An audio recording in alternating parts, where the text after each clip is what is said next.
In Japan, there's a humble white powder that sits in almost every home. They call it juso. You know it as baking soda. For generations, Japanese households have used it to clean, to deodorize, and quietly to keep their homes free of pests without a single harsh chemical. And today I'm going to show you that exact method, step by step, for every common pest in your house. But there's a catch, because to use this Japanese method in the most effective way, you need to know how to apply it. After all, baking soda won't repel anything if you keep it locked away in your cupboard. The Japanese approach isn't about dumping powder everywhere and hoping. It's about knowing where, when, and for which pest. Pastes, homemade sprays, and simple sprinkles all have their place. You can use it in the garden, in the house, anywhere you can think of. The trick, the secret the Japanese have known for years, is matching the right form to the right pest. So let me walk you through all of them. Let's start with cockroaches. Baking soda really can kill cockroaches, but first you have to convince them to eat it, and this is where most people fail.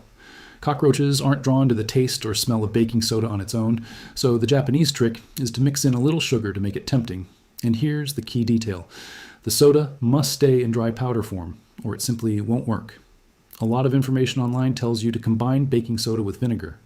Don't. The vinegar actually stops the baking soda from doing its job. Warm water or mixing it into wet food will make it virtually useless too. When a cockroach eats the raw, dry powder, the soda reacts with the water inside its body and expands. And because cockroaches have a firm exoskeleton, that pressure crushes them from the inside out. Dry powder, a pinch of sugar, placed where they travel. That's the method. Next, centipedes. Baking soda won't do much against the average centipede wandering your kitchen floor, but if your problem is centipedes crawling up through your drains, this is where it shines. When you pour baking soda and vinegar down a drain, the reaction produces carbon dioxide, and that gas drowns the centipedes hiding inside. Start by pouring 1 cup of baking soda slowly and thoroughly down the drain, coating the inside walls as much as you can. Then follow it with about 2 cups of vinegar. You'll get that bubbling, foaming reaction that pushes the mixture deeper down the pipe. You may need to repeat this a few times to fully clear the problem, but it's cheap, it's safe, and it keeps your drains fresh as a bonus. Now, snails and slugs. Just like salt, you can sprinkle baking soda in the garden to deal with snails and slugs. The powder sticks to their moist skin and dehydrates them.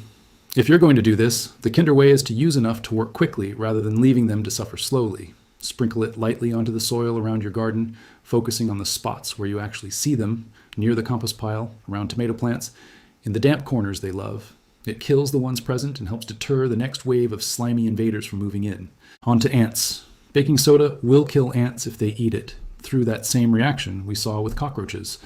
The soda meets the water and acid inside the ant's body, expands, dehydrates it, and kills it. And again, the whole game is convincing them to eat it. So you mix baking soda with sugar. The worker ants carry that sweet mixture back to the colony, and that's the beauty of the Japanese method here. You're not just killing the ants, you see. You're reaching the entire nest. For the best shot at wiping out the whole infestation, find the nest and surround it with your soda and sugar mixture. Then we have mice and rats. Baking soda can kill mice and rats too, and the reason is fascinating. Rodents physically can't burp or pass the gas that builds up in their system. So when they eat baking soda, it expands and creates a buildup of gas inside them that eventually becomes fatal. To make this work, you need a mixture tempting enough to eat. Mix 2/3 of a cup of baking soda, 2/3 of a cup of sugar, and 2/3 of a cup of flour together. Adjust the amounts to how much you need.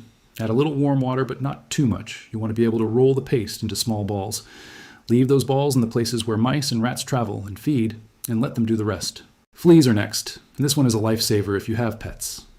You can use a mixture of baking soda and salt to kill fleas, but here's the critical part. You need fresh baking soda, not the old open box that's been sitting in your cupboard for a year. The salt and soda together dehydrate the fleas and, just as importantly, dehydrate the eggs. Mix equal parts salt and baking soda and sprinkle it generously over your carpets, rugs, and soft furniture. Use a brush or broom to work it deep into the fibers. Leave it overnight, then vacuum it all up in the morning. Get into every nook and cranny and empty the vacuum into your outside bin so any survivors can't crawl back in. You can also treat fleas directly on your pet. Mix 1.5 cups of water with 1 teaspoon of baking soda. Work it into their wet fur, but keep it away from their face. Let it sit a minute, then rinse thoroughly. And now bedbugs, the one everyone dreads.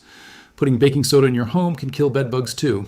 It creates that same dehydrating effect, and some of the fine grains can even break inside the insect and cause internal damage.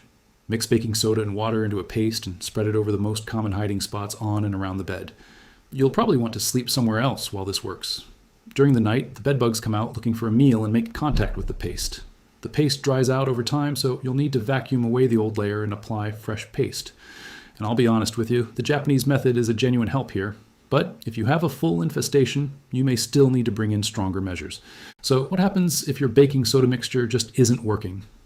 9 times out of 10, the answer is simple. Your soda is old. Here's the quick Japanese kitchen test. Add a little water to a small amount of baking soda.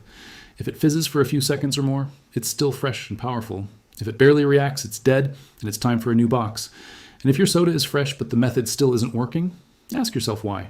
If you're targeting cockroaches, are you actually sure the insects are eating the mixture? Because if they're not, nothing will happen. Now, can baking soda be used for anything else around the home? Absolutely, and this is why the Japanese keep it in every cupboard. Baking soda is a fungicide as well as an insecticide. It can treat powdery mildew, a common plant fungus. Sprinkling a little around the base of your plants helps prevent that mildew from forming and stops roaches and ants from climbing up. A teaspoon of baking soda mixed with water in a spray bottle is all you need, and a single drop of dish soap helps it cling to the leaves. Spray it over the plant, let it dry, and reapply until the fungus is gone. Baking soda can even encourage plants that prefer alkaline soil to bloom more beautifully. But a word of caution, because the Japanese method is about balance, not excess. Be careful using too much around plants, since sodium bicarbonate can seep into the soil and slow plant growth. A light sprinkle around your tomatoes or any plant that insects love should do no real harm.